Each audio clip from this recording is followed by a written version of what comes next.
Close your eyes. Let the world behind your eyelids turn into a quiet, dark field where nothing demands your attention.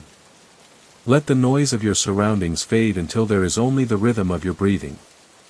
In this gentle silence, imagine the moment before creation existed. There is no sky. There is no earth. There is no light or darkness. There is no past or future. There is no space and no movement. There is only a stillness so complete that even the idea of silence has not yet been born. In that endless nothing, Islam tells us, God was. Not as a shape. Not as a sound. Not as a being inside space, because space itself did not exist. Not as a force moving through time, because time had not yet begun. God was, in a way the human mind cannot fully grasp. He existed without being contained in anything. He existed without beginning or end. He existed without change, without need, without dependency. Then, with a will not driven by desire but by wisdom, creation began. But before we reach that moment, pause in this darkness. Sit with this thought: God existed when nothing else did. This is the heart of Islamic theology. God is not like creation. Creation is born. God is not. Creation depends. God does not. Creation changes. God remains. Creation dies. God is eternal. So when Islam says God is one, it means he is unlike anything that can be compared or counted. One does not mean a number. It means unique, unmatched, indivisible. It means that nothing resembles him. It means that everything other than him is creation. The Qur'an reveals this truth in the short but powerful chapter called Al-Iql, a chapter so significant that the Prophet said it carries the weight of a third of the Qur'an. He is Allah, the One. Allah, the Eternal, the Self-Sufficient. He does not beget, nor is he begotten. And nothing is like him. In these lines, the Islamic vision of God is carved with absolute clarity. There is no divine family. No partners. No fragmentation. No biological metaphor. No mythology. No image to sculpt. No idol to form. No shape to imagine. God is beyond all forms. Everything you imagine is creation, and God is not creation. Your mind can picture 1,000 shapes, but each one has a border, an edge, a limit. God has no borders. Your thoughts can imagine power, but every power you know fades. God's power does not. Your heart can imagine mercy, but every human mercy is incomplete. God's mercy is perfect, vast, immeasurable. The Quran does not ask you to see God with your eyes. It asks you to understand him through his signs. The rising of the sun is a sign. The precision of the stars is a sign. The birth of a child is a sign. The quiet turning of your heart toward something greater is also a sign. In Islam, God is known not through images but through reflection. He cannot be seen, but his artistry fills the world. He cannot be contained, but his presence sustains every moment of existence. He cannot be imagined, but his mercy reaches you before your thoughts can form words. This is why Muslims begin every act with the phrase, Bismillah, meaning, in the name of God. Because nothing begins without him. Nothing moves without him. Nothing exists independently of him. He is the first without beginning.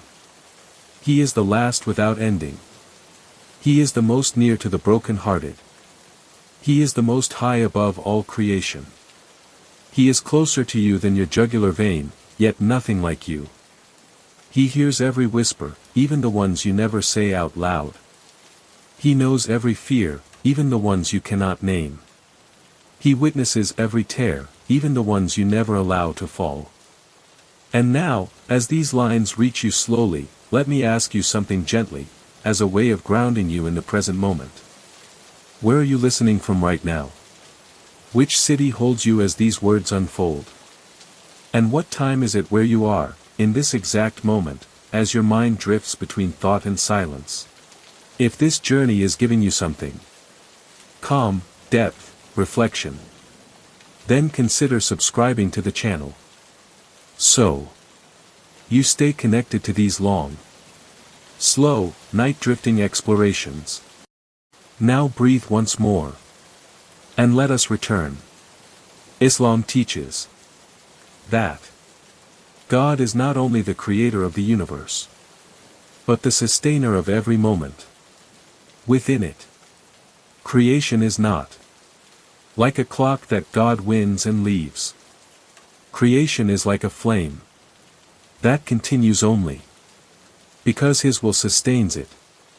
Every atom stays in place because He commands it. Every heartbeat continues because He allows it. Every soul lives because He breathes life into it at every moment. If His care were removed for even an instant, everything would collapse into nothingness. God's relationship to the universe is not distant. It is immediate. It is intimate. It is constant. You exist not because you were created once, but because you are being sustained now. This changes the way a believer sees the world. The universe is not random. Life is not accidental. Suffering is not meaningless. Joy is not luck. Every event, whether heavy or gentle, arrives with purpose. God is not a distant king, watching from far away. He is the one who hears the cry. You do not speak. He is the one who guides you when you feel directionless. He is the one who sends comfort before you even realize you need it.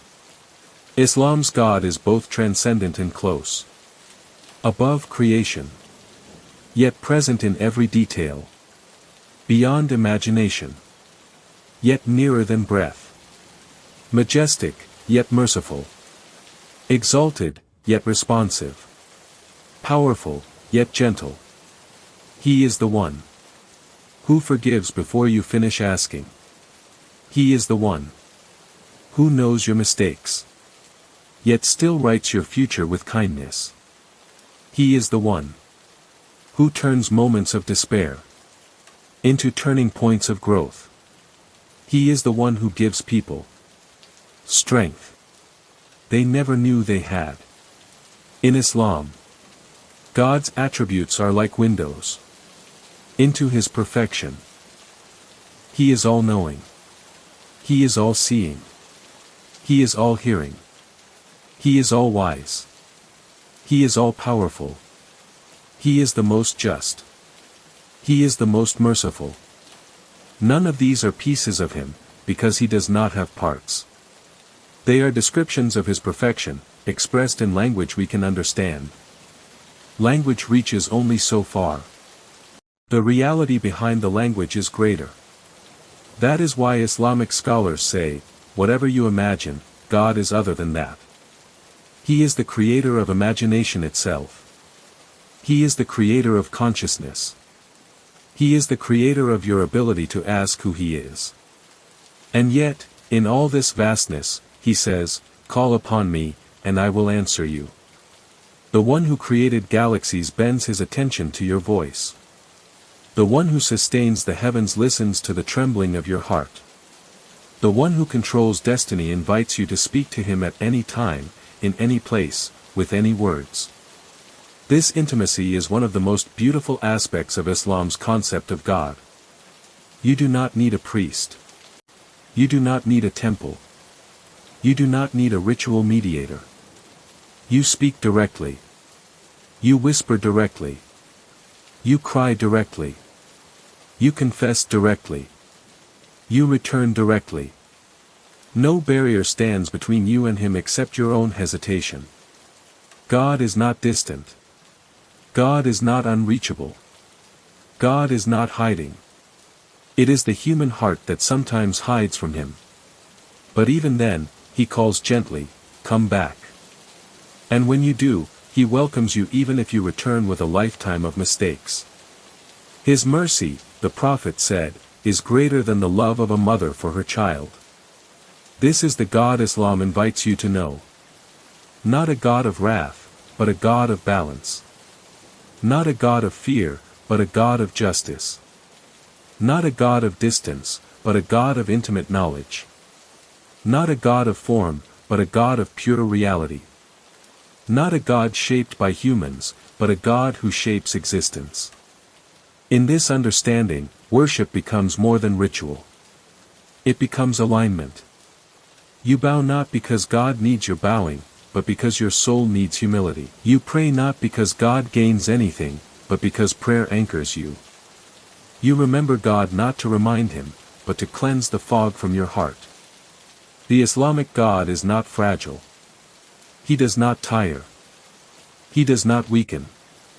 He does not sleep. He does not forget. He does not make mistakes. He does not change in his perfection.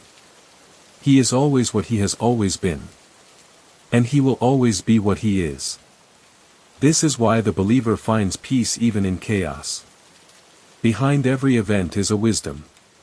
Behind every struggle is a lesson. Behind every delay is protection. Behind every heartbreak is redirection. Behind every joy is a blessing. Behind every breath is a gift. And behind all of it is God.